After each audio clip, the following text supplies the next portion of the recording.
A gente vai ter agora o primeiro painel que vai tratar sobre isso que a gente está chamando da revolução do 5G. E para isso eu vou convidar novamente para subir ao palco, para moderar esse painel e esse tema, o presidente da Qualcomm para a América Latina, o Luiz Tonizzi. Luiz, volta para cá, tome seu assento já, porque o painel vai ser super interessante. Agora a gente então vai compor aqui o painel. Vamos lá. Trouxemos então para esse primeiro painel o diretor do Departamento de Política Setorial, Wilson Weilich. Venha para cá, Wilson, seja muito bem-vindo. Pode escolher onde você vai se sentar. Também o CEO da Claro, Paulo César Teixeira. Paulo César, muito bem-vindo, obrigada por estar com a gente hoje. O CTO da TIM, que já esteve aqui com a gente, Leonardo Capdeville. Leonardo, que foi honrado aí com uma placa pelo Jim Cathy mais cedo. O vice-presidente B2B da Vivo, Alex Salgado. Por favor, Alex, seja bem-vindo também representando aqui a Vivo.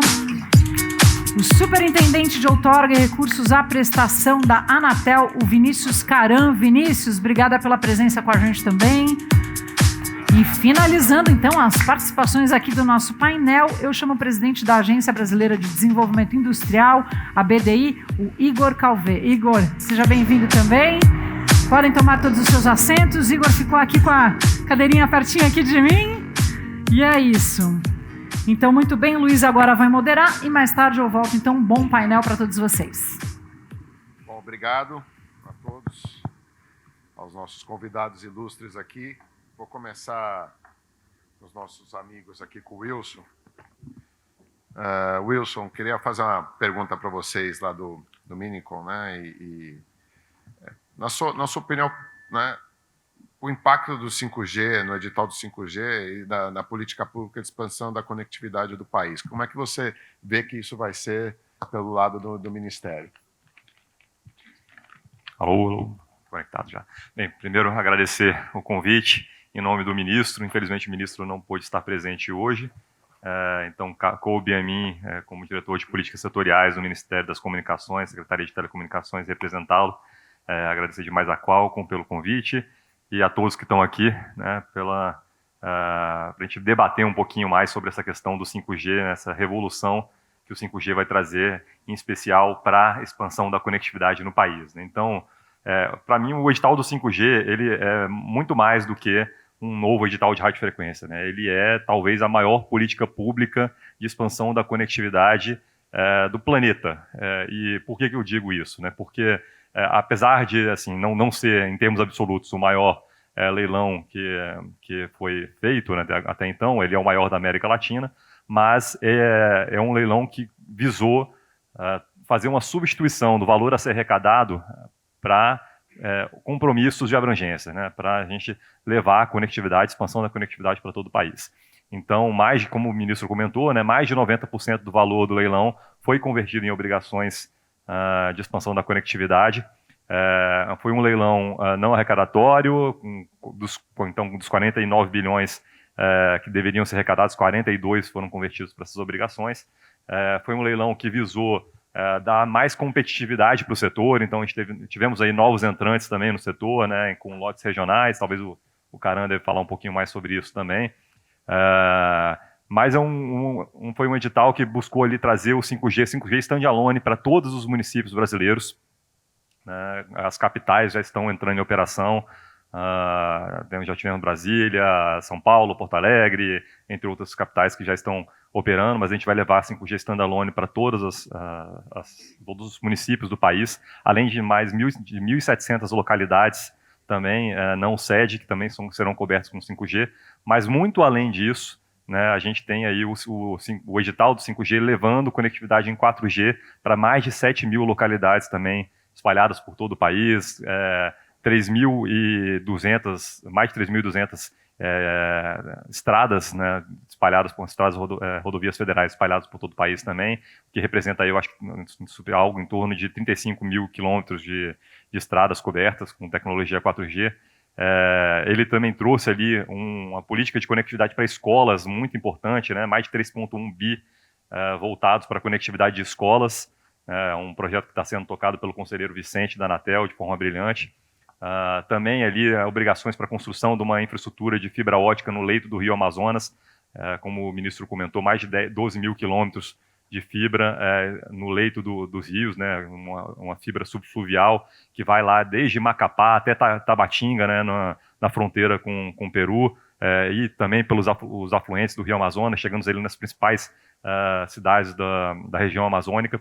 Eu considero que essa política do Norte Conectado vai ser um turning point realmente ali para a região norte, porque vai levar conectividade, mas também vai levar um afloramento, né, das prestações de serviço naquela localidade, né? Então a gente enxerga que com a construção dessa infraestrutura, novas PPPs, novas operadoras vão levar suas operações para a região norte, né, e ali expandir, né, a conectividade nessa região, que eu acho que vai ser muito importante também. Então, só para finalizar, eu acho que é isso, assim, um edital que, muito além, né, da conectividade 5G, muito além de mais um edital de radiofrequência, ele tem como esse objetivo o fim do gap digital. Então, acho que é, sem dúvida, uma das políticas mais importantes do país. Eu queria até parabenizar, porque, eu vou ser sincero, no começo eu era meio cético, né, nesse momento de crise que a gente estava vivendo, do Covid, se realmente o Estado, né, ia ter coragem de abrir mão de algumas receitas para realmente fazer um leilão que a gente chama de build contest, né, ou mais próximo ao build contest, mesmo que não seja 100%, 90% ali era build contest. Então, parabéns pela coragem, eu diria, né, num momento de pandemia e tudo isso, criar, e aí com as operadoras, obviamente, comprando a ideia, né, de ir para cima agora com relação aos investimentos e a gente ter uma infraestrutura potente no Brasil. Você jogou a bola lá para o Caran, né, e eu vou jogar aí para você, Caran. Eu queria que você desse, né, ele até fez uma provocação aí para você com relação a o que é o papel da Anatel com relação a isso agora. Então, queria que você desse umas palavras para a gente. Bom, primeiramente, bom dia a todos. Obrigado, Tonise e Qualcomm, pelo convite. Estamos aqui, né, com colegas, né? Está aqui o Igor, está o Alex.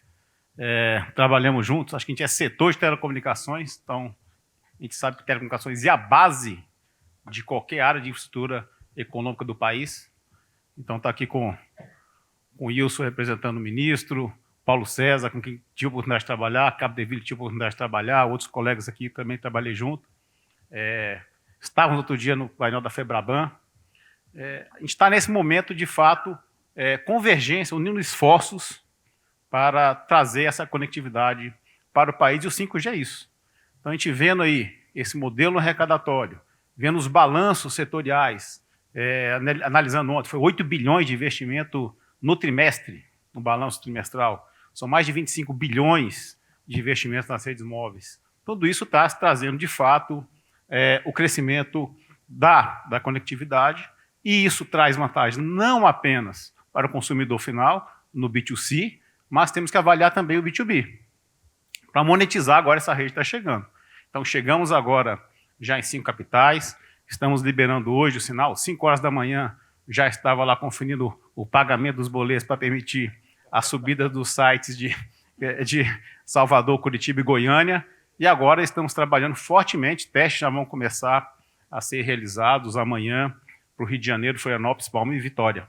Então, a gente está avançando muito bem, temos um cronograma, temos que alinhar as expectativas. Nosso cronograma é de 4 anos. A gente fala muito no setor de fazer 1 para 1, né? Você colocar um equipamento 5G em todas as 4G, isso vai demorar um deployment pelo estabelecimento digital de 4 anos. A gente acredita que isso seja antecipado. Cidades acima de 500 mil habitantes, que a previsão de limpeza é agora em janeiro.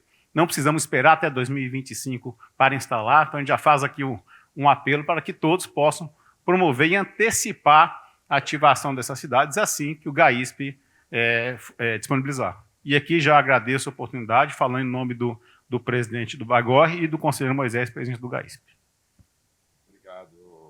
Obrigado, Caran. O trabalho da Anatel também tem sido incansável, né, com relação a isso. A gente sabe que o GAISP agora é outro desafio, o EAF, que não é um tema fácil, mas eu acho que a gente tem que lançar bem o serviço também. Não adianta ter pressa às vezes a pressa é inimiga da perfeição. A gente precisa lançar o sistema no time certo, na forma adequada e de forma bastante diligente. A Anatel aí junto com o GAISP tem trabalhado nesse ponto. Mas vamos falar um pouco dos consumidores também. Eu vou fazer uma pergunta aqui para o Paulo. Paulo, obrigado. E a gente ainda está naquela euforia, né, da chegada do 5G, é começo de festa ainda, né?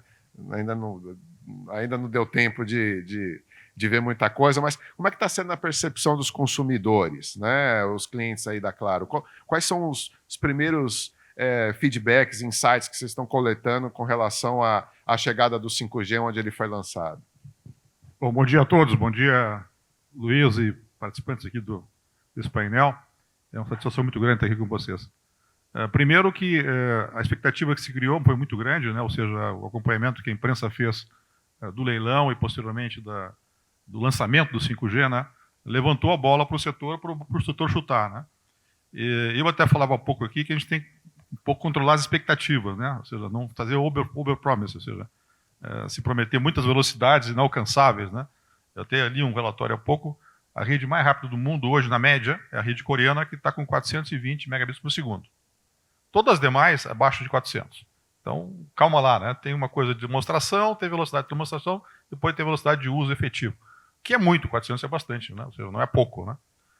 Mas eu acho que o trabalho agora está iniciando, naturalmente, mas dentro de uma perspectiva muito positiva, que eu diria, que todo operador quer tráfego, né? Ou seja, eu quero colocar uma rede, no dia seguinte quero ter tráfego nessa rede. E o trabalho que a Claro fez, as demais operadoras fizeram ao longo desses 2 anos, né, foi de trazer aparelhos já capacitados, já prontos, né, para operar na frequência de 3,5 e agora, mais recentemente, na frequência de 2,300. Isso tem sido muito positivo, ou seja, porque todo mundo já está aí com bases relevantes, né, das bases de smartphones, por exemplo, claro, 5% da nossa base já é aparelho 5G, ou seja, independente se tem ou não tem rede ainda naquela região. Por quê? Porque a gente forçou a mão, a gente chamou os fornecedores, olha, nós queremos produto 5G, para de me fornecer 4G, a partir do preço eu só quero 5G. E além disso, nós dissemos, não quero só o premium, eu quero o intermediário também. Tá? E em alguns casos, nós bancamos exclusividade de compra, tá, de alguns produtos, foram 4 produtos que a Claro comprou em exclusividade, para fazer volume, fazer preço, baixar preço, dos quais 3 com o Snapdragon, tá? Obrigado, nessa lógica de ter produtos também de alta qualidade, efetivamente, né? E para sustentar uma lógica de que tem que ter tráfego. Tu tem que ter uma rede, mas tem que ter tráfego associado a essa rede. Tem que pagar esse CAPEX depois, né? Então, acho que a história começa por aí, que é muito positivo. Quer dizer, o país construiu essa história. Nós apostamos mais fortemente no DSS, que era o que podíamos fazer naquele momento, quer dizer, compartilhar o espectro, né? Eu acho que fomos bem sucedidos. E agora é uma nova etapa, um novo momento. Realmente, com as frequências que foram vendidas no leilão, nos dá uma capacidade enorme. A Claro foi a empresa que mais adquiriu espectro. Nós adquirimos o espectro do 13,5, que todo mundo adquiriu, de 100 MHz. Nós adquirimos o 2,300 na região sul, na região de São Paulo, no centro-oeste e no norte. Portanto, adquirimos mais espectro nas bandas médias e, portanto, são as bandas que estão mais demandadas nesse momento. Então, eu diria que, a nível de consumidor, Luiz, o que a gente observa, primeiro, uma procura intensa pelo 5G. O varejista já acordou também para isso, quer dizer, o varejista ele é muito baseado em preço, né? Ele quer comprar o produto mais barato, né? Para gerar fluxo no varejo, né? Mas ele percebeu que a demanda está em cima do 5. Então ele começou, já tenho falado com os vendedores de aparelhos, disse, olha, o varejista também quer 5. Ótimo, ótimo, quer dizer. Então todo mundo está demandando já o 5, né? Então é um bom caminho, acho que isso vai permitir rapidamente uma penetração, que eu falo, nível premium, depois do nível intermediário, mas que dá uma solidez e uma perspectiva muito positiva para a indústria de trazer tráfego do 4 para o 5 e, naturalmente, ter uma experiência superior. A nossa visão da Claro é uma experiência, nós temos conseguido, pelas pesquisas da Anatel, nos últimos 2 anos, a liderança em experiência do cliente, por vários fatores. Mas um deles é esse, ou seja, você entrega um pouco de mais velocidade, quer dizer, então, o que nós estamos tentando fazer é o mesmo efeito no 5G, naturalmente com outros atributos também que compõem esse tipo de avaliação. No mundo corporativo, aí a lógica é outra. Nós estamos trazendo muitos trabalhos em diversos segmentos, né? Nós estamos com a indústria 4.0, já divulgamos algumas coisas que são públicas já, né, alguns acordos que fizemos, de fazer pequenas MVPs, ou seja, fazer estudo de casos, né, de mostrar o potencial da tecnologia para, a partir daí, aquela indústria se convencer que ela pode ganhar produtividade, pode ganhar eficiência e, naturalmente, adotar a solução 5G. Então, nós temos tanto no agro, como na indústria, como na área de saúde, nos hospitais, que fizemos algumas parcerias, na área bancária também fizemos, e estamos abertos a fazer parceria com qualquer setor, porque achamos que a rede de 5G é uma rede habilitadora. Né? Você citou no início do seu speech aqui, quer dizer que vários serviços que não existiam passaram a existir com o 4G. Imagina com essa rede maravilhosa agora, né, com todas as características que ela tem, o quanto pode surgir de novos serviços. Né? Então, claramente, nós também estamos chamando o mercado corporativo, dizendo, olha, nós temos disponibilidade, temos CAPEX para isso, podemos participar efetivamente de soluções particulares, individuais. Fechamos recentemente com a Gerdau um projeto de uma planta em Minas Gerais, em Ouro Branco, e claramente nós estamos apostando também que o caminho passa por essa ambivalência, ou seja, apostar tanto no mercado pessoa física, como eu mencionei, com o push de aparelhos, que ainda é a chave desse negócio, ou seja, quem gera demanda, e ao mesmo tempo no mercado corporativo, abrindo todas as possibilidades para quem queira se associar a nós e promover o 5G para aumentar a eficiência e produtividade da sua empresa. Não, obrigado, Paulo. E também tem um tópico interessante que um outro dia me perguntaram se eu devo comprar um celular 4G high-end ou um celular 5G low-end. Né? Como consumidor, né? Foi uma pergunta, não era... olha, eu quero saber... E a minha resposta foi tentando...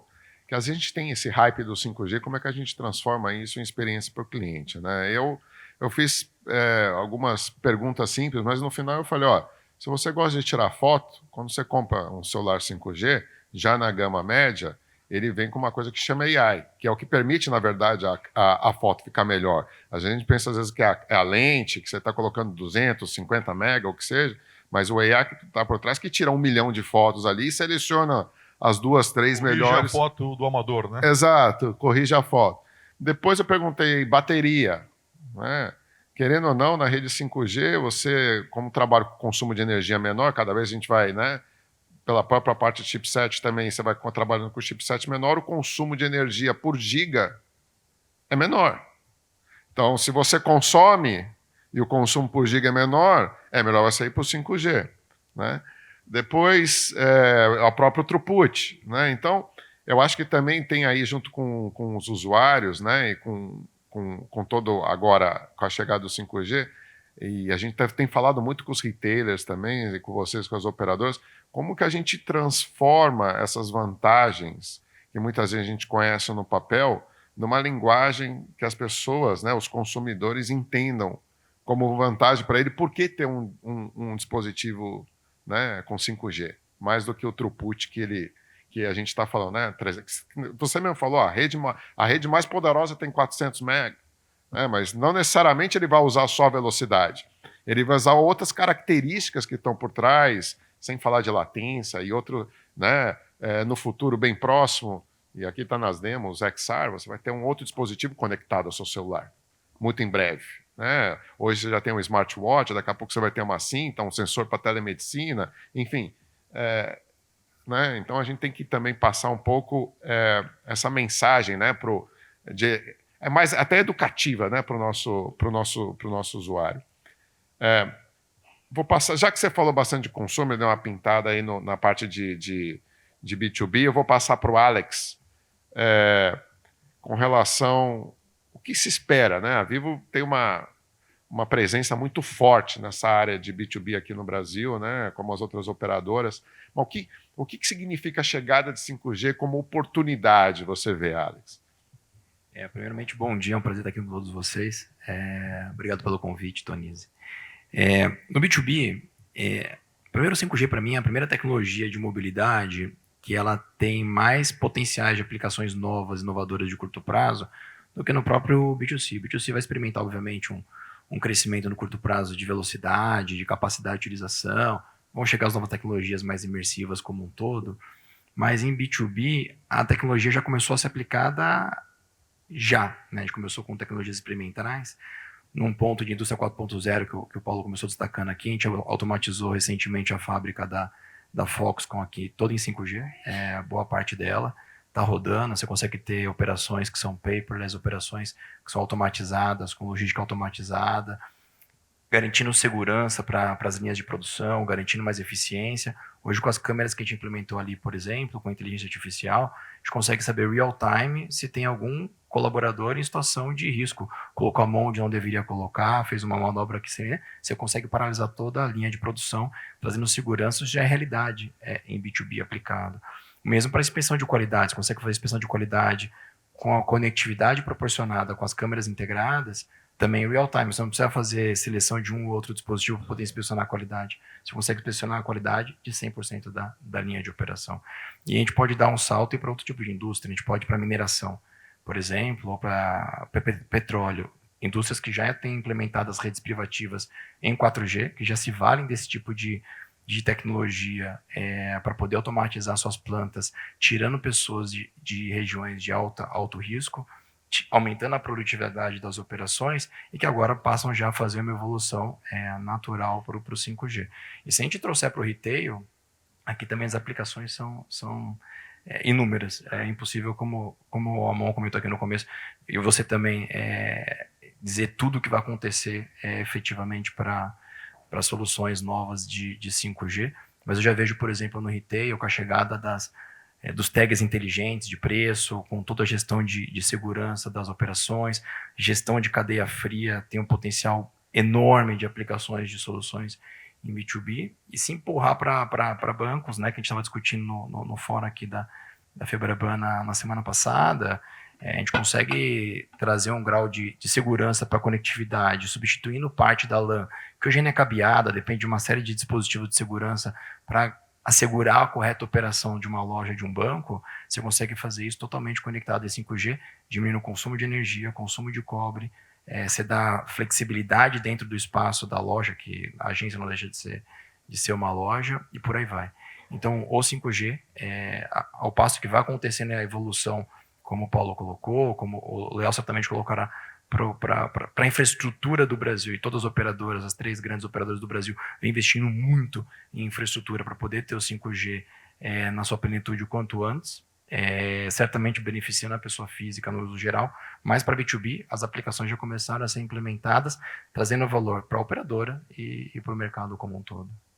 Obrigado, Alex. E os casos estão começando agora, né? Às vezes sempre pergunta, tem um monte de estudo, né? Sempre coloca que a maior vantagem do 5G está no B2B, né? Ou não diria a maior vantagem, mas é um mercado que a gente fala untapped, né? Ainda está ali para ser coberto e desenvolver.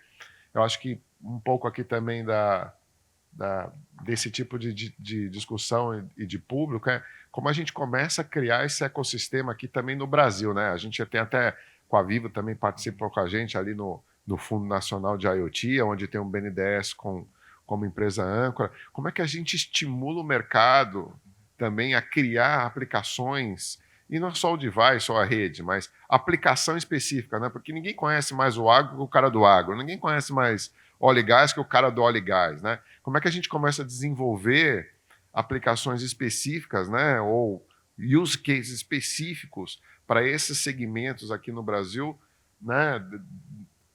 Aqui no Brasil, né? Não esperar um copy and paste de alguma coisa que vem de fora.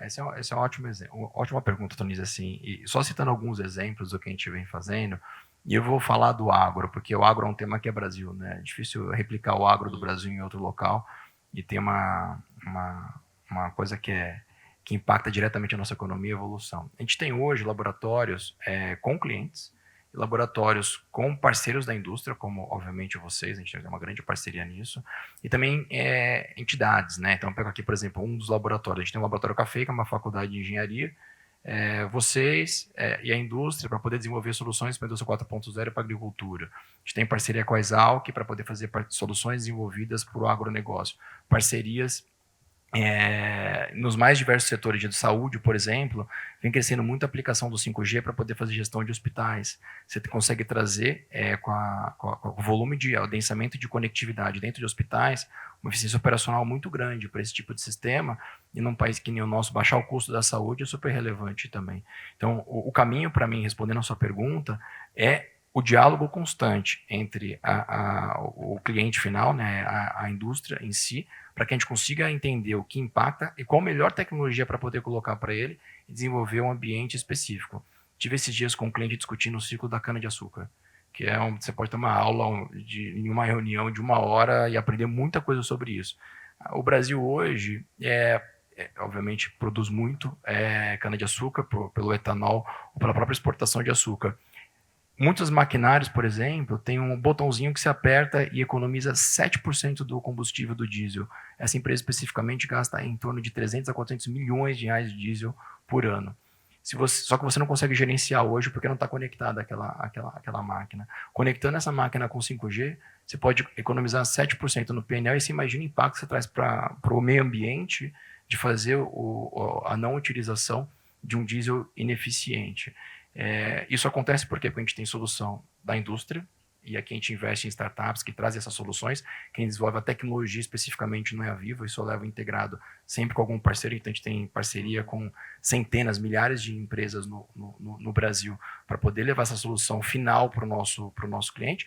A parceria com o cliente tem que dizer quais são as principais dores, né? Seja um tema de consumo de combustível, seja um tema de melhoria de performance para dirigir no meio do canavial, você precisa de um Waze canavial para poder sair do canavial muitas vezes, não tombar um caminhão e não ter enfim, uma fatalidade dentro da operação, por exemplo, e a parceria com a indústria, né? A gente precisa do chipset, dos equipamentos poder aplicar. Então, parcerias implementadas, proximidades dos clientes com as operadoras e com as empresas de tecnologia, certamente vão liberar o potencial do 5G, e mais do que isso, vão permitir que a gente tenha uma sociedade que se desenvolva melhor, do ponto de vista econômico, mas do ponto de vista com responsabilidade social, que você aumenta a segurança, você tira a gente de uma zona de risco e melhora a distribuição de renda como um todo.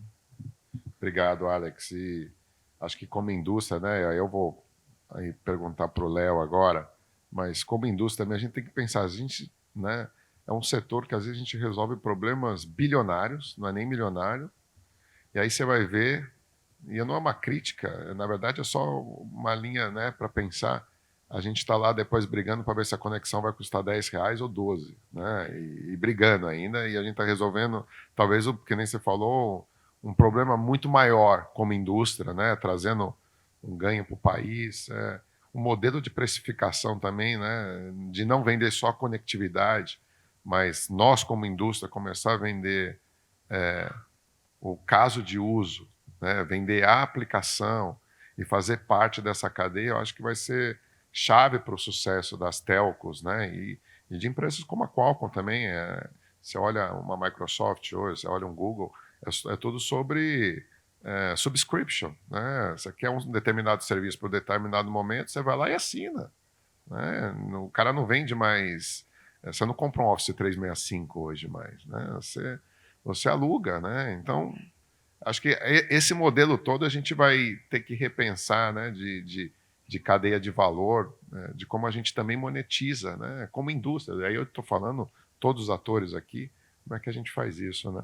Léo, obrigado por ter vindo também, obrigado por ter ajudado a fazer desse evento, junto com os demais, grande, com a estrutura aqui do Millimeter Wave, que é um dos tópicos que eu também vou falar, mas a TIM ela é uma operadora, eu diria essencialmente, não necessariamente, unicamente mobile, né? Como é que você vê, sendo uma operadora mobile, as oportunidades de chegar do 5G com FWA, que já foi comentado, com Massive IoT e outras tecnologias que, né, uma operadora, eu sempre acabo, dentro da minha cabeça, talvez não seja correto, pensando muito na T-Mobile nos Estados Unidos e a TIM no Brasil, são mercados diferentes, mas como é que vocês estão vendo como uma operadora móvel, puramente móvel, quase puramente móvel, a chegada do 5G e podendo dar serviços fixos e outros tipos de serviços que não necessariamente uma rede móvel só dava no passado? Bom dia a todos, obrigado, Tonise, pelo convite. Eu acho que a gente tem esse DNA, e esse DNA da mobilidade ele vem junto com o DNA da inovação. E aí o 5G eu diria que é um prato cheio para esse novo momento, né? Primeiro é bacana a gente reconhecer tudo que foi feito até agora. Eu acho que o setor de telecom no Brasil, ele de fato ele tem prestado aí um serviço, e sempre que ele é chamado, ele responde de uma forma muito positiva. Eu me lembro lá em 2014, quando se falava do apagão no Brasil por conta da Copa do Mundo. Não teve apagão. A gente, na verdade, começou ali a colocar o 4G, depois veio as Olimpíadas, a gente também fez bem. E aí eu acho que a cada momento desse, a gente vai descobrindo o que é o nosso problema Brasil e qual é a solução para o nosso problema. E eu acho que isso, especificamente telecom, tem sido muito bem gerido. A gente estava comentando aqui logo no início sobre o tema do leilão. Eu tenho convicção que o Ministério, a Anatel, junto com o setor, percorreu o mundo inteiro para entender tudo o que estava acontecendo. E no final a gente trouxe uma solução para o Brasil, que cabia no Brasil e que era a melhor que podia ser aplicada ao Brasil, que foi um leilão não arrecadatório, com incentivo à conectividade do 5G, mas também com incentivo à conectividade mais para o lado social, que é o tema da Amazônia, etc. e tal, como foram nos leilões anteriores. Então, primeiro eu acho que a gente tem que reconhecer que o setor ele tem avançado. Segundo ponto, a chegada do 5G, eu faço um paralelo com a energia elétrica. Quando a energia elétrica ela começou a ser dominada, ela servia só para iluminar as cidades. Não era só, mas parecia que aquele era o único fim. Muitas vezes as pessoas olham o 5G e acham que ele é só para dar mais velocidade. Ele não é, ele é uma tecnologia viabilizadora. Mas para que essa viabilidade aconteça, ela é necessária no mínimo um tripé. A gente tem que ter cobertura, a gente tem que ter device, que o Paulo muito bem mencionou, e a gente tem que ter aplicações. E aí é interessante no caso da TIM, que vendo que a gente está nesse momento de disruptura tecnológica, né, dessa nova tecnologia, dessa camada, que viabiliza esse futuro, a gente começou a endereçar cada um desses temas. No tema da cobertura, a gente está fazendo agora o lançamento das primeiras cidades, estamos inaugurando as primeiras cidades, e a gente está fazendo aí, eu acho que com maestria, cidades como São Paulo, onde a gente já está presente em todos os bairros. Ontem à noite a gente estava lançando Curitiba, também com o mesmo viés, porque a gente quer mostrar que com a cobertura a gente começa a ter um ciclo positivo, um ciclo virtuoso, de ter a cobertura, com a cobertura prestar o melhor serviço, prestando o melhor serviço, atrair a parte da gestão das aplicações. E aí, falando de aplicações, parece que tudo que está acontecendo agora foi pensado poucas semanas antes da data que a Anatel liberou o espectro. Mas, na verdade, desde 2019, a gente está fazendo ensaios e fazendo parcerias com universidades para tentar justamente nesse pilar de cobertura, device e aplicação, incentivar a chegada das aplicações. Em 2019, a gente estava em Santa Rita do Sapucaí, apresentando a casa TIM 5G, onde a gente teve vários user cases de medicina, de segurança, de indústria 4.0, e ali a gente começava a ter um flavor do que o 5G poderia ser. Mas, de novo, voltando sobre aquilo de descobrir o que é a realidade do Brasil. Não dá para a gente querer importar, por exemplo, do Japão, soluções para problemas que eles não têm. No Brasil, se você olha a parte da medicina, essa grande concentração que a gente tem de médicos especialistas só nos grandes centros, e o custo que é transladar um paciente lá do extremo remoto para poder chegar e ser atendido com qualidade, é gigante. Pensa no 5G, podendo ter hospitais digitais, onde a gente leva essa qualidade desses experts que estão nos grandes centros, mas também para a borda, para poder trabalhar com o paciente sem que ele tenha deslocamento numa medicina preventiva. Pensa nos gastos de segurança pública que a gente tem no Brasil, que hoje são totalmente ineficientes. Você tem que colocar praticamente um policial em cada esquina para tentar inibir. Poderiam ser câmeras inteligentes, atuando, verificando e direcionando o escasso recurso que a gente tem para aquele local. Pensa no agro, o Alex citou muito bem. Nós temos 7 milhões de hectares cobertos no agro em 4G. E agora estamos começando a fazer o upgrade para o 5G. Talvez o agro, a relevância que ele tem para o Brasil, não é a mesma que ele vai ter para um país como a Coreia. Então a gente precisa reconhecer os nossos problemas e as nossas soluções. Agora eu vejo a gente comentar muito sobre o FWA. É fato, é uma baita oportunidade, mas tem que ser uma oportunidade casada ao que é o dilema brasileiro.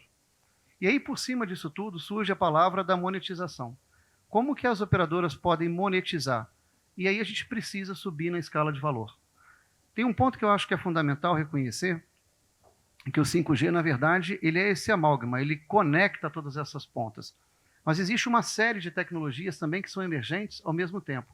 Entre elas, eu acho que o próprio Cristiano citou aqui na apresentação, vem todo esse movimento de cloud. Então, no primeiro momento, a gente vai ver a indústria, as empresas indo para a cloud. A TIM, por exemplo, agora no final desse ano, completa a sua migração para a cloud de toda a sua parte de TI. mas daqui a pouco a gente vai ver a cloud vindo para a rede. Então a gente vai começar a ver o extremo oposto, da cloud tendo que chegar perto dos clientes para que a gente possa dar ali a baixa latência, que de fato vai fazer com que vários serviços possam emergir. Então eu acho que a gente está nos primeiros dias, não é os primeiros dias para a indústria, porque a indústria tem trabalhado pensando no 5G já há algum tempo, mas é os primeiros dias em que o consumidor começa a ter o contato com essa tecnologia, é os primeiros dias em que a indústria pode começar a almejar o que significa ter essa qualidade de conexão, mas com mobilidade, que traz uma outra flexibilidade, e a partir daí eu sou convicto que uma série de serviços vão aparecer. Vamos lembrar, Tonise, que no 3G, todos os nossos business cases eram baseados na videochamada. Ninguém nunca usou videochamada com 3G. Mas o 3G trouxe o benefício da gente reconhecer a internet móvel. Depois da chegada do 4G, parecia que ia ser simplesmente a internet móvel com mais velocidade. Mas a partir do 4G, a gente viu que o vídeo podia ser uma realidade no smartphone. A chegada do 5G, eu acho que vai trazer também essas surpresas. A gente, no início, vai achar que é só mais conexão, melhor experiência, melhor serviço, mas daqui a pouco uma série de aplicações que hoje são inimagináveis começam a chegar. E a partir daí a gente precisa estar atento, como operadoras, para fazer com que a gente consiga monetizar, para que todo esse investimento que precisa ser feito seja financiável. Então, acho que o governo deu o primeiro passo quando ele fez o leilão não arrecadatório, incentivando que as operadoras fizessem os investimentos na infraestrutura básica, mas eu acho que agora cabe a nós, operadoras, entender como que a gente sobe na escala de valor, como que a gente consegue efetivamente monetizar, e monetizando que a gente consiga fazer mais e mais investimento para acelerar esse ciclo virtuoso. Do ponto de vista de dispositivo, só para concluir, tem uma coisa que me chama a atenção do que a gente teve no 4G e não tem agora. No 4G a gente se beneficiou da lei do bem. Era um período em que havia um incentivo, e isso fez com que o custo do smartphone caísse mais rapidamente no Brasil e que a penetração ela ampliasse. Agora a gente tem o benefício da escala, que o 5G a gente já está enfrentando uma escala muito maior do que foi do 4G, mas a parte de impostos ainda para dispositivo é muito elevada no Brasil. A gente viu um avanço enorme agora do ICMS, que vai facilitar o acesso ao serviço, mas a barreira de entrada de dispositivo, eu acho que é algo que a gente ainda precisa trabalhar. E quanto mais cedo ela cair, mais esse círculo virtuoso funciona. Como disse o Paulo, a gente precisa do dispositivo porque é como o cliente chega na tecnologia 5G. Com o cliente chegando com o dispositivo na tecnologia 5G, as redes recebem tráfego, recebendo o tráfego, o investimento vem e você consegue ampliar mais rapidamente a cobertura. Esse ponto do dispositivo, não sei se você sabe, mas ele é top 10 imposto no Brasil. Ele custa, para você trazer um produto de qualquer lugar do mundo e colocar no Brasil, é 69,7% toda a carga tributária. Então, é lógico, aí né, tem toda a parte da gente tentar desenvolver coisas no Brasil, mas talvez o equilíbrio, né, a verdade seja o que a gente fala, o céu e o inferno, não necessariamente num lugar nem no outro, tem que ter um equilíbrio, mas hoje é 69,7%, né, é alto, com relação a outros tipos acho que a gente só pode ir para cigarro, alguma coisa desse tipo, é extremamente alto, o custo de importação de produtos de outros países. Obrigado, Léo. Igor, você tem sido aí um super parceiro também com relação à BDI, tem se destacado na inovação também, trazendo soluções, eu diria, quase a solução, né, para a gente começar a pensar em Smart City com relação à conectividade. Eu queria que você contasse um pouquinho para a gente sobre a experiência e a visão e como vocês têm apoiado também o setor de telecomunicações aqui no país. Obrigado, Tonise, obrigado pelo convite. Queria agradecer também a toda a bela equipe da Qualcomm, né, Fiore, o Chico ali, ou todos que têm apoiado a BDI, a todos aqui do painel também. Bom, Tonise, nós da BDI, assim como acho que todos aqui, né, tem lidado com essa história de 5G já há algum tempo. Eu, pessoalmente, que nem me considerava setor de telecom, né, porque todo mundo disse assim, nós somos setor de telecom, eu tenho uma trajetória que envolve a indústria de manufatura. E uma das nossas dores, né, nessa história da indústria de manufatura, era a gente ficava esperando uma coisa assim, um game changer, né, alguma coisa que vai mudar a nossa competitividade industrial no país. E lá em 2019, né, na época o presidente da Anatel era o Léo, eu levei o Léo lá para almoçar na BDI e falei, Léo, nós estamos quero conversar com você sobre redes privativas, né? Aí foi minha entrada na história do 5G, e ele começava a discutir com toda a equipe competente da Anatel esse assunto, e foi quando eu comecei a me envolver muito nesse assunto de redes privativas e 5G. E essa trajetória, Tonise, e como eu falei, a gente ficava sempre buscando esse game changer, e na minha compreensão, o game changer para a indústria de manufatura, e agora eu já vejo isso com olhos, acho que muito mais amplos, é o 5G. Porque muito se falava, já desde 2012, a gente vem discutindo exaustivamente, né, a manufatura avançada, a indústria 4.0. E sempre falta uma coisa, né, para isso acontecer. Sempre faltava alguma coisa. Se a gente for pegar historicamente, né, aqueles grandes momentos de tecnologia que mudaram a história da indústria, seja desde o final do século 18/19, né, máquina a vapor, que não mudou a mobilidade, né, porque você conseguiu fazer, né, viagens de longa distância. Depois você tem uma outra grande tecnologia que é o motor elétrico, que surge ali mais ou menos no século XIX. Já no século XX, você começa a ter computador, a capacidade de processamento. Todas essas tecnologias, o que elas têm em comum é a capacidade de elas serem, assim, espécies, naquela época não se falava isso, mas espécies de plataforma. Elas conseguem mudar não só aquilo para que elas foram feitas, mas vários setores que orbitam ao redor daquela tecnologia. E o 5G, né, dadas as características de confiabilidade da rede, dadas as características de grande capacidade de transmissão de dados ao mesmo tempo, capacidade de ter dispositivos conectados, ou a baixa latência, que isso tudo que a gente já sabe aqui, ele, como tecnologia, é esse game changer, e foi daí que eu me inspirei, né, para dizer, bom, não, a gente vai ter que fazer na BDI essa questão. E uma das coisas interessantes que eu vim observando e que eu acho que tem similaridade com isso, é que a gente vem numa trajetória do ponto de vista da indústria, você, Léo, o Alex também falou sobre isso, assim, a capacidade da gente de ter soluções para problemas que sejam nossos. E no Brasil, vocês que lidam com o mercado B2B sabem que a nossa indústria, por exemplo, para falar a indústria não retail, é muito, assim, refratária a inovações que podem mexer no processo produtivo deles, né? Então, tudo que chega de novo, o tempo de maturação é muito grande. Então, você conseguir fazer essa virada de chave é muito grande. Aí, bom, o que nós temos que fazer? Nós temos que, além da cobertura, que já foi falada aqui, a gente tem que fazer os casos de uso. Porque o que eu vejo hoje que está acontecendo, assim, a gente não tem caso de uso porque não tem cobertura, e não tem cobertura porque não tem caso de uso. Então, a gente fica correndo atrás, né, do rabo o tempo inteiro. E eu falei, bom, então nós temos que atacar um dos problemas. Por que a gente não começa, como a BDI, a fazer tanto promoção do caso de uso quanto cobertura? E cobertura, a gente tem que ter uma solução. A gente juntou com vários parceiros, né, a Jugano, a Nokia, Qualcomm também nesse processo, e vamos fazer isso via iluminação pública. Vamos trazer uma solução que é de Smart City, mas que tem tudo a ver com cobertura, com caso de uso, que dali pode surgir uma plataforma. Eu sempre digo, 5G, tal como eu vejo a questão, a gente sabe como começa, já foi dito aqui, mas como termina, eu acho que ninguém pode dizer, você mesmo falou isso aqui no início, a gente não sabe como vai terminar, todas as possibilidades que vão vir da trajetória do 5G.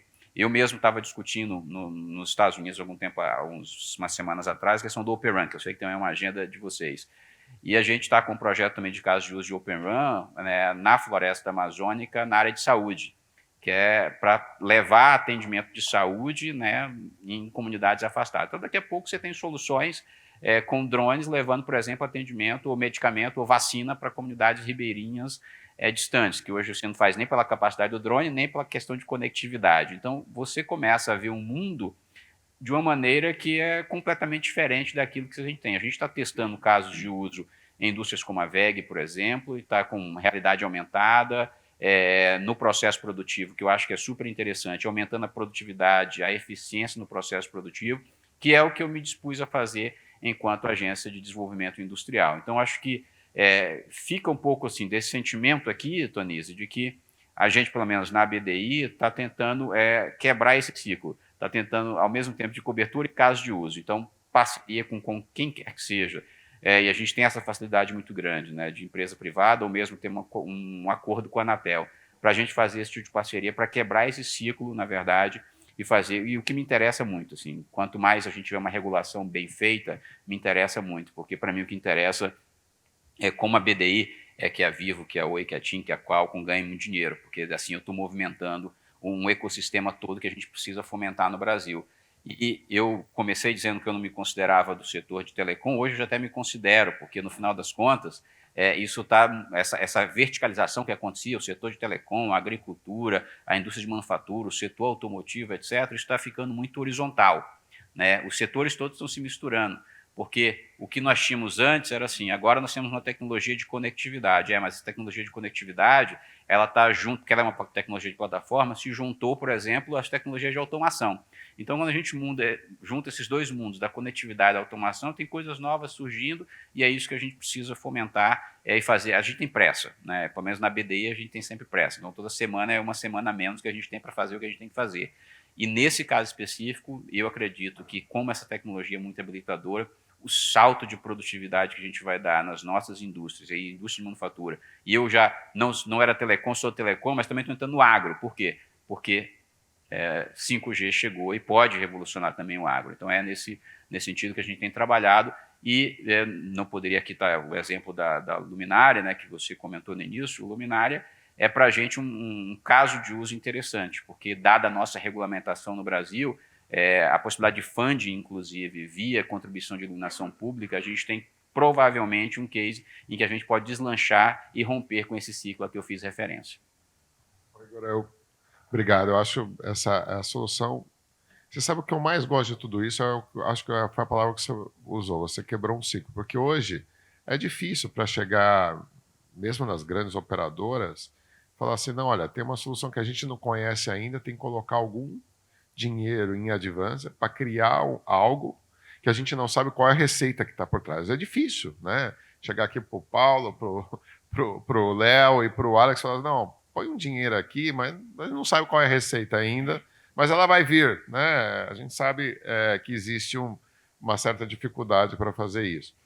E esse modelo, eu acho que a gente tem que começar a pensar não de trazer incertezas, mas de arriscar a ter alguma potencial certeza, né? De como a gente desenvolve algumas coisas, essa parceria que a gente tem com a Jugano e esse sistema, eu enxergo muito isso, o seguinte, eu não acredito, né, por mais que a gente possa, a curto prazo, não ver a aplicação no millimeter wave, mas em 3, 4 anos é impossível pensar numa rede sem millimeter wave, por capacidade, por novos casos de uso. É impossível. O real 5G vai estar no millimeter wave, não vai estar na cobertura.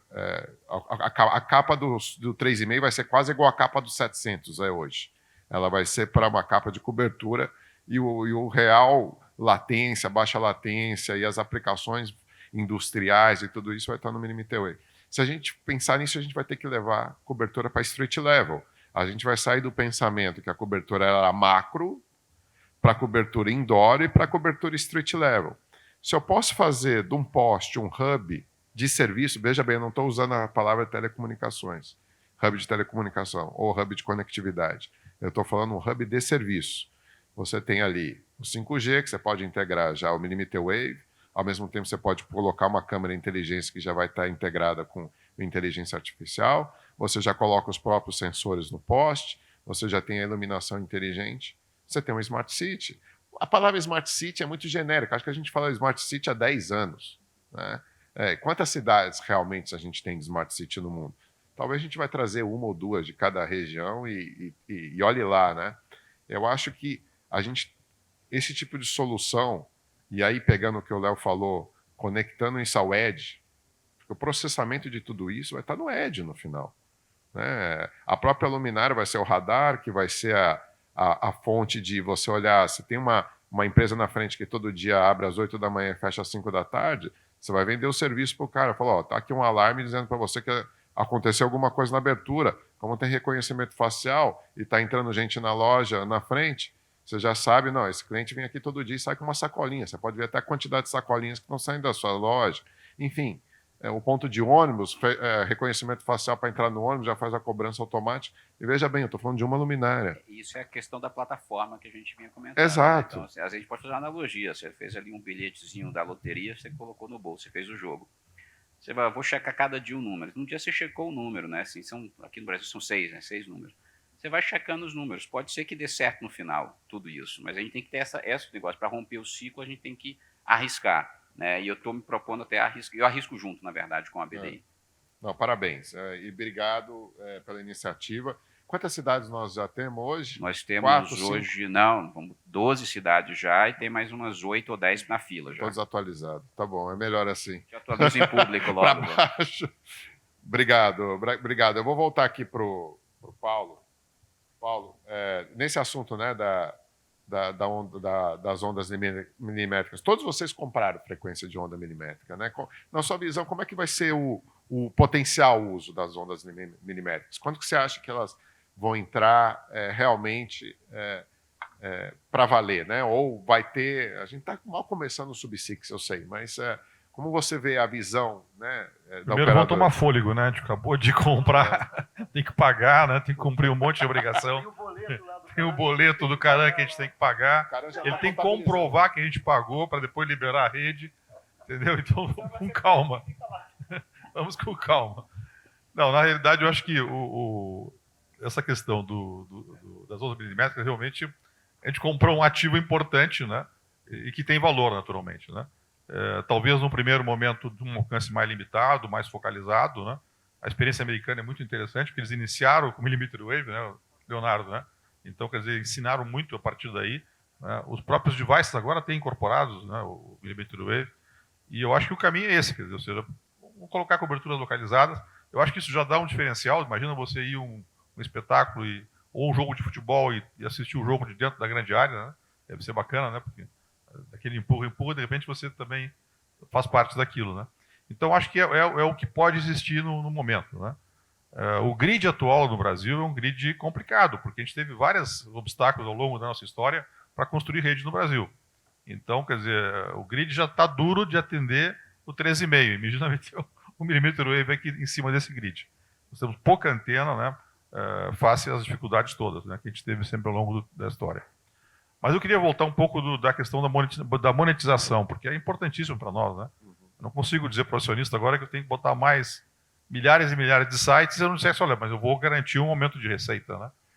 E eu acho que a questão da maturidade da tecnologia é muito importante nesse negócio. Né? Ou seja, você entrar, já tem uma base de clientes, já tem uma base de tráfego ali, e ao mesmo tempo o standard, o standalone, quer dizer, ele começa a ganhar força no mundo todo, quer dizer, não é?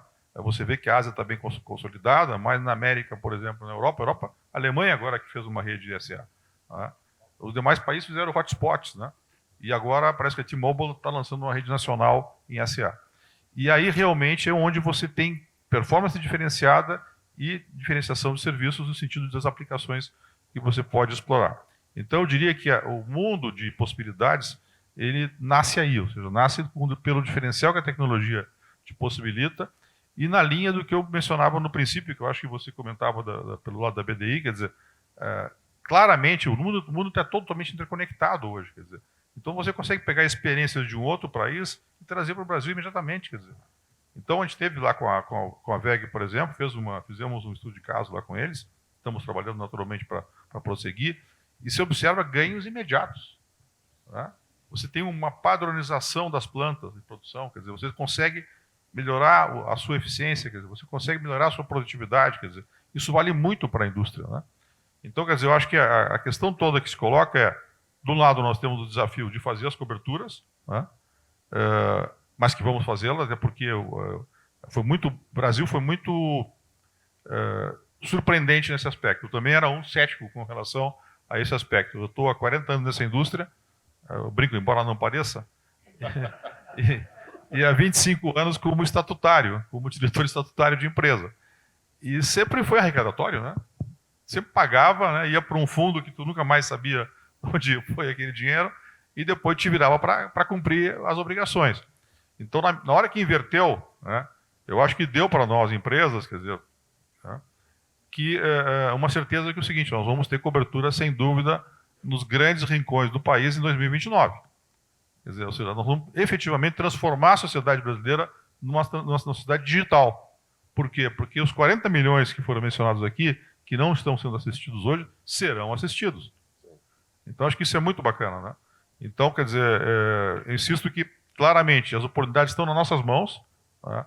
A nossa empresa está aberta, né? Principalmente o mercado B2B, que é o mercado que o Sagado bem mencionou, quer dizer, está atento a isso também. Nós reservamos um pedacinho do CAPEX lá para também ser coparticipante, né? Mas, efetivamente, o que nós precisamos é monetizar a rede. Esse é o X da questão, para depois pensar no millimeter wave. Voltando ao início da pergunta. Tá ótimo.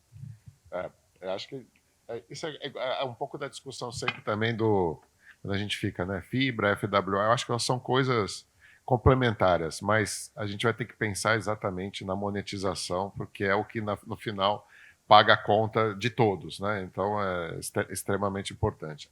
Alex, redes privadas. Você falou um pouquinho de 4G, né? Agora, pegando também um pouco do que o Paulo falou sobre retorno sobre o investimento, a gente está falando de rede privada, a gente está falando agora de 5G, e agora você tem um cardápio diferente, né? Você tem Sub-6, Millimeter Wave, você tem IoT, seu cardápio lá no B2B deve estar ficando mais chefe de cozinha agora, deve ter várias... Como é que você está vendo o mercado de rede privada, né? E as diferenciações, pensando hoje que você tem um cardápio, né, um pouco maior de opções?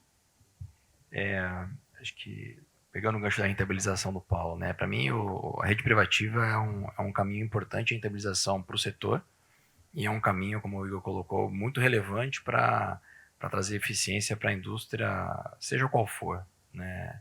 Acho que o impacto pode ser enorme. As redes privativas começaram já no 4G e para ser muito justo, no 4G a gente consegue entregar a tecnologia que hoje é muito necessária para implementar essas soluções.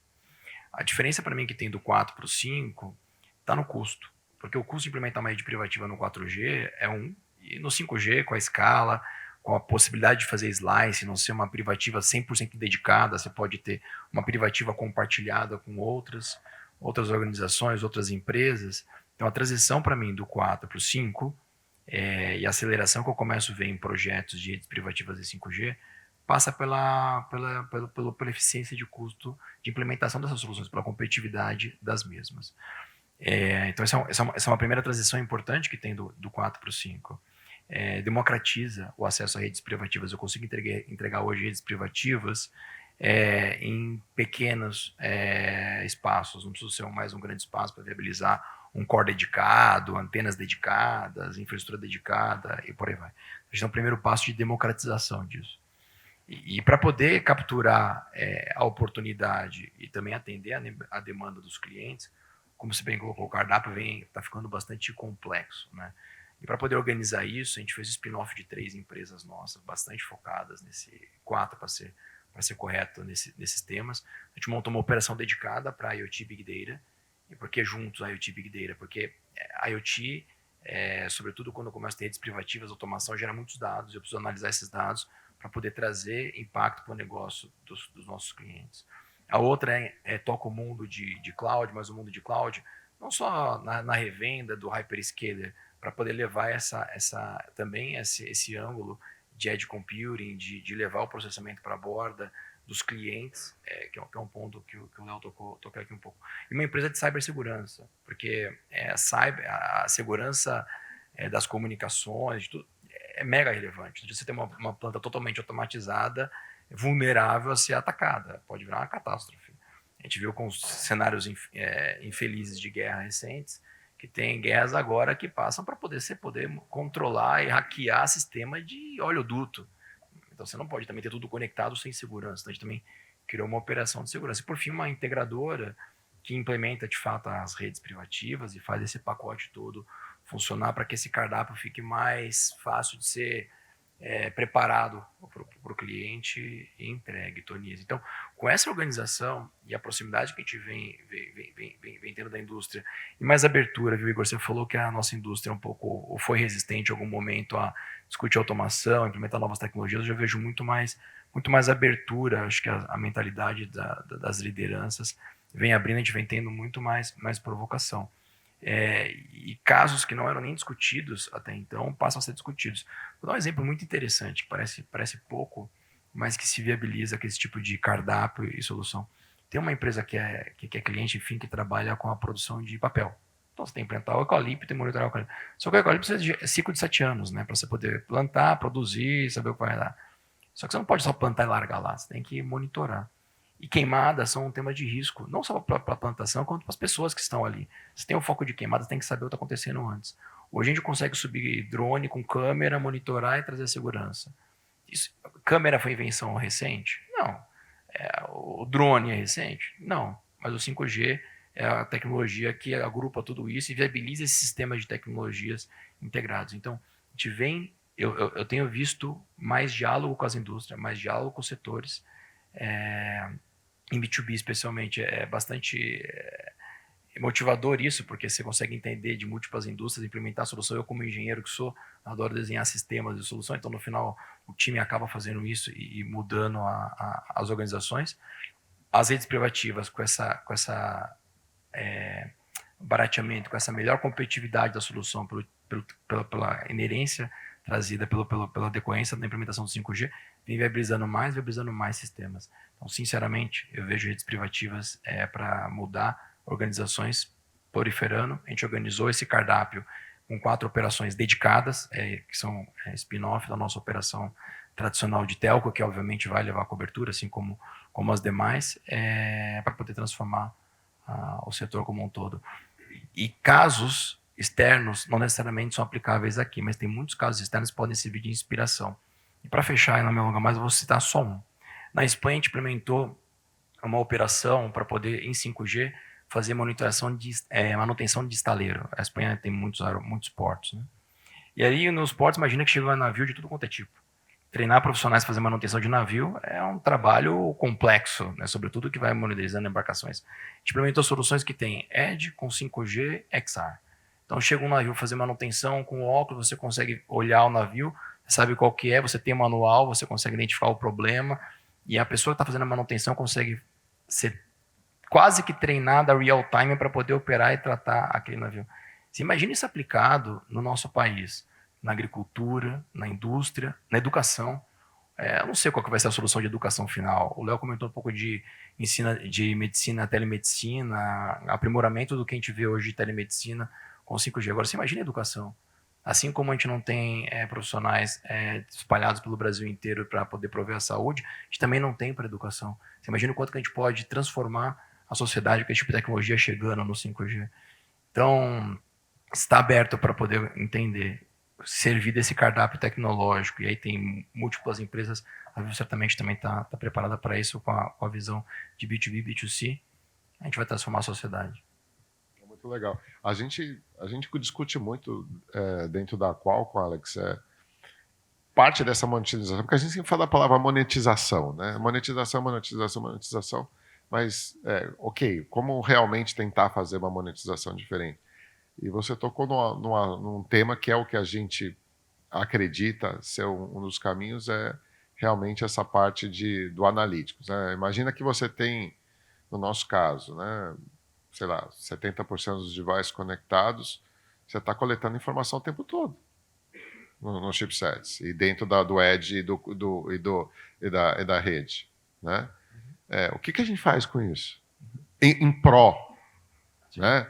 Será que em algum momento a gente não pode vender uma feature diferenciada, se a gente sabe que o cara tem determinado padrão, ou a gente pode vender um serviço diferenciado, né? Ou se ele está numa ocasião de risco, a gente sabe que ele está numa área, a gente dá um serviço diferenciado de segurança naquele lugar, com uma câmera que tem ali. Então, essa parte da monetização, eu acho que ela também vai vir muito da gente entender. A gente sempre pensou consumer como uma coisa, né?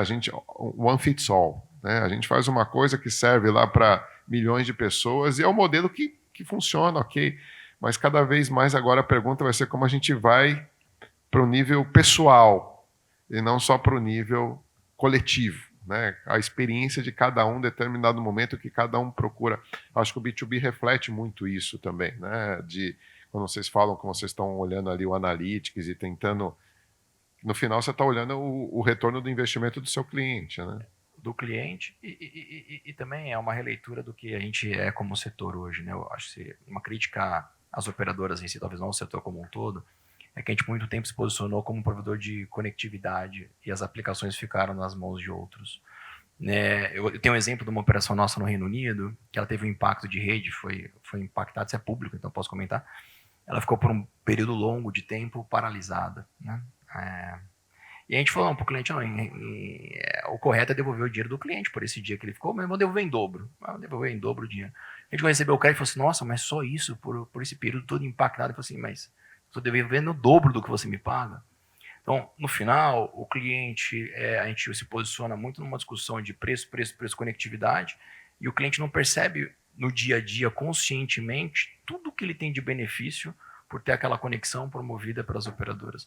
E a gente evoluindo nas aplicações, ele vai começar a perceber a aplicação, que através da aplicação, ou do use case, como a gente costuma falar para B2B, é que ele vai perceber o real valor dele ter aquilo, e aqui a gente consegue capturar, dar luz à importância do que a gente faz, de fato, como infraestrutura, de uma forma consciente, não simplesmente inconsciente, e monetizar a nossa operação. Então, é por isso que a gente vem investindo também tanto nessa linha de novos negócios para B2B, nessas linhas de ICT. Bom, é importante passar números, né? Acho que é importante vermos o potencial que a tecnologia, a conectividade e o 5G vai trazer. Dados da CNI mostram que nos próximos 5 anos a gente vai ter um ganho, caso se aplique eficiência com 5G, na indústria de 80 bilhões de reais. Aí, quando você vai para o agro, aí você estuda o VBP, valor bruto da produção, que é 1,23 trilhão. E o 5G vai permitir também em torno de 10%. Você aplica o 5G, você ganha no mínimo 10%. Então, você ganha 120 bilhões. A gente participou da FEBRABAN, nós temos 180 milhões de contas já digitais, que transitam aí mais de 1 trilhão de transações por mês. E o 5G vai permitir essas transações, identificação de fraude e tantas outras. Então, eu não tenho dúvida que o 5G integrado como foi bem comentado aqui, com soluções, com integração, vai ser um catalisador. E ainda acho que a gente tem um gap muito grande. Eu não sei se todos sabem aqui, mas apenas 12% da área geográfica do país é coberta. 12%. E nós temos 10% desse deserto digital. A gente espera, com esses compromissos, não trazer 5G para todas as capitais e municípios, mas os compromissos que exigem levar 8 mil atendimentos em localidades com 4G ou superior, aí já faz a provocação, não sei se o modelo de negócio das empresas vai ser 4G ou 5G, mas com certeza vai trazer promoção e trazer esse crescimento. A gente está querendo a expectativa de crescer 1% ao PIB, ou até mais. Então, é a oportunidade que todos temos e investir nisso aí. Cara, eu quero até aproveitar, já que você está com o microfone, sempre muito se fala das antenas, né? Como é que está sendo o papel da Anatel e como é que vocês estão trabalhando com relação aí para ajudar nesse tema das antenas? Que tudo a gente está falando é infraestrutura, né? Eles falam, nós vamos investir, mas tem que deixar a gente instalar as antenas. Só para vocês terem uma ideia, cada operadora vai ter que colocar 17 mil estações rádio base nas capitais, né? Vezes 3, aí você vai ter um número aí mais de 50 mil estações rádio base nas capitais pelas 3 principais, o que dá um ganho, né? Hoje são 86 mil. A gente estimula muito aí o que diz respeito à lei das antenas, né? Tá o Wilson aí também, que trabalha junto lá com o Ministério. A gente teve o avanço aí da lei das antenas, do FUST, do ICMS, tudo um catalisador para promover as telecomunicações. Apenas 150 municípios brasileiros têm a lei das antenas, dos 5.570, só 150. Nesse projeto inicial de 1 para 1, eu não vou falar, é mandatório ter a lei das antenas para você entrar com 5G, não é. Mas depois que você fizer 1 para 1, você vai começar a ver aquele ponto ali daquele bairro, aquele ponto daquela área suburbana, eu tenho um raio de cobertura de 300 metros, vou precisar densar. A área urbana aqui de São Paulo, por exemplo, a distância entre sites das operadoras já é 300 metros. Então, eu não precisaria de uma lei das antenas de imediato aqui na área central, porque a distância já é 300 metros, eu coloco meu transceptor 5G, eu vou ter uma cobertura apropriada. Mas, à medida que o tempo for passando, eu vou ter necessidade, vou identificar um adensamento, vou precisar do mobiliário urbano, eu vou precisar de um compartilhamento maior eficiente, usar a luminária, e a gente incentiva. Tem um modelo que a própria agência disponibiliza, mandamos agora uma carta para os 58 mil vereadores do país para que se adequem. Então, a gente espera que, a longo prazo, a lei das antenas fará falta. Nesse momento inicial, não, até completar 1 para 1, mas posteriormente, sim. Legal. Léo, deixa eu fazer uma pergunta para você. Estamos Aí acho que temos tempo aqui ainda. A rede, hoje, eu vi que a TIM investiu bastante, né? Cobertura Narrowband IoT, por exemplo, acho que vocês têm uma cobertura bastante expressiva, né? E vocês estão tentando inovar nesse setor de IoT, buscando desenvolver novos mercados. Como é que você está vendo a adoção com relação ao IoT? O que você espera também, um pouco fazendo o link com o que o Alex falou e o Paulo, com relação ao B2B também, né? Vocês eram uma operadora bastante consumer e está tentando agora entrar mais forte, né, no B2B. Como é que você está vendo essa adoção já com a experiência do 4G levando para o 5G? Não, perfeito, Donizio. Aquilo que eu comentei, de certa maneira, o 5G ele potencializa a entrada da TIM num segmento que, por não ser uma incumbent, não ter tanta capilaridade de rede fixa, sempre foi muito difícil para a gente. Mas agora, quando você pensa que você consegue chegar com uma capacidade semelhante e ainda com a mobilidade, com essa flexibilidade, realmente para a gente abre um cenário todo novo. Mas o importante é não esperar que chegue o 5G para que a gente consiga fazer o trabalho com aquilo que a gente já tem disponível hoje. E aí eu volto um pouquinho a citar o tema do agro, que eu acho que foi um avanço fenomenal. O agronegócio ele é a ponta de lança do Brasil, né? Ele tem uma participação hoje no PIB extremamente relevante, e aí ano após ano é o setor que mais cresce. Quando nós começamos a chegar no agro, a gente começou a chegar também com N ideias fantásticas de evolução, estou até brincando com o Dalforno de Smart Agriculture. Quando a gente chega lá, na verdade, o cara queria só conectividade básica, porque nem isso ele tinha. Então, Vinícius citou aqui um dado que é extremamente relevante, como é que ainda é longo o caminho da gente conseguir, de fato, cobrir o Brasil, né? Mas fomos indo passo a passo, tentando criar um modelo, e por isso que eu falo que a gente tem que achar as nossas soluções também, nem tudo a gente consegue importar. E no caso do agro, a gente conseguiu criar um modelo tal que permitiu a gente chegar a esse número de 7 milhões de hectares de cobertura dedicada ao agro. Essa cobertura nasce pelo agro e para o agro, mas ela não é só utilizada no agro. Porque um ponto também interessante é que a partir do momento em que a gente conectava, que a gente cobria aquela fazenda, você tinha uma transformação social também acontecendo em todo o entorno. Inclusive vilas e populações próximas daquelas fazendas, também havia um crescimento no consumo da internet, da banda larga móvel. Então, de fato, a gente chega com uma visão de aprimorar o B2B, mas a gente vê que todo o ecossistema ele se favorece daquela presença da conectividade. Quando a gente optou pelo Narrowband IoT, hoje nós temos já 4.000 cidades que têm essa capacidade habilitada na rede. A gente viu, por exemplo, que a cobertura ela ganhava 40% a mais de alcance só pela adoção do Narrowband IoT. Algumas indústrias, algumas empresas se beneficiaram muito disso. Então a gente chegou até ali testes de conectividade que iam até 100 quilômetros de distância da torre utilizando o Narrowband IoT. E esses mesmos parceiros agora começam a discutir como é que a gente pode aprimorar e ir para o 5G com esse mesmo tipo de capacidade, né, de cobertura. E a gente está nesse esforço. Mas, aquilo que eu insisto, é um tripé. É cobertura, é dispositivo e é aplicação. A gente conseguiu ser muito efetivo nas grandes empresas, nas grandes fazendas, porque, de fato, eles rapidamente viram qual era o ganho de produtividade.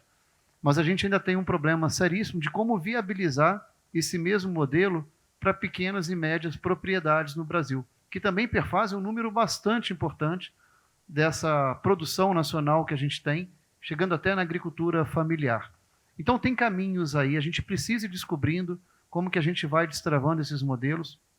O Paulo comentou bem, os investimentos que a gente tem que fazer são da ordem de dezenas de bilhões, então a gente precisa descobrir cada modelo para cada uma dessas verticais. Agora, é óbvio que a eficiência, quando chega a conectividade, ela se transforma.